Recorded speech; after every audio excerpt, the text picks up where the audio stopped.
ఎలా ఉంది government 2 years అవుతా ఉంది వచ్చేసి. ఎలా ఉందంటారు? ఈజీగా ఉంది పరిపాలన బాగా. దేని పరంగా బాగుందండి? ప్రస్తుతానికి చంద్రబాబు నాయుడు పెట్టిన పథకాలు కానీ ఏమన్నా కానీ ఇప్పటివరకు బాగుంది. పథకాలు అన్నారు. ఏమేమి వస్తా ఉన్నాయి? సూపర్ సిక్స్ పెట్టారు. సూపర్ 6 పెట్టారు కదా, దాంట్లో ఉన్నాయి అమలు అన్నీ అయిపోయింది. బాగానే ఉంది. మీ ఇంట్లో కానీ మీ పిల్లలు ఎవరైనా ఉంటే వాళ్ళకి ఏమేమి వస్తా ఉన్నాయంటే? మా తల్లి ఇది పెట్టారు కదా, అది వస్తుంది, పెన్షన్ వస్తుంది.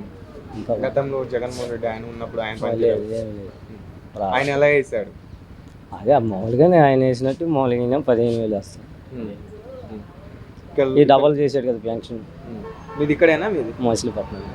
లోకల్గా మీ ఎమ్మెల్యే ఎవరు? కోల్పోయింది. ఆయన పనితీరు ఎలా? ఆయనది కొద్దిగా అటు ఇటుగా ఉంది. దేని పరంగా అటు ఇటు అనుకుంటుంది? అంటే అంటే పనులు అవ్వట్లా, చేయట్లా. పరిపాలన ఇక్కడ ఉన్న ఉద్యోగస్తులు కానీ ఏమన్నా కానీ ఏది కావట్లేదు. ఆయన వచ్చిన తర్వాత అభివృద్ధి ఏం ఆ చేశారు? అభివృద్ధి ఏముంది, అన్నీ పోర్టు గీట్ అన్నీ బాగానే ఉన్నాయి కదా, అన్నీ ఉన్న రన్నింగ్లో ఉన్నాయి, అన్నీ బాగా కోర్టు పనులు జరుగుతున్నాయండి. జరుగుతుంది. మరి ఇప్పుడు ఎలక్షన్ జరిగితే మీ ఓటు ఎవరికి అనేసి అనుకుంటున్నారు? ఏమన్నా ముందు పరిపాలన ఏదో ఉందో అదే దానికే వేస్తాం. ఒక ఒపీనియన్ అనిపిద్ది కదా, వీళ్ళకి వేస్తే బాగుంటుంది ఉన్నది దానికి. దేనికి? తెలుగుదేశం. ఎందుకని? ఎందుకనంటే ఫస్ట్ నుండి ఇది ఆనవాతిగా దాని పనులు జరుగుతాయి.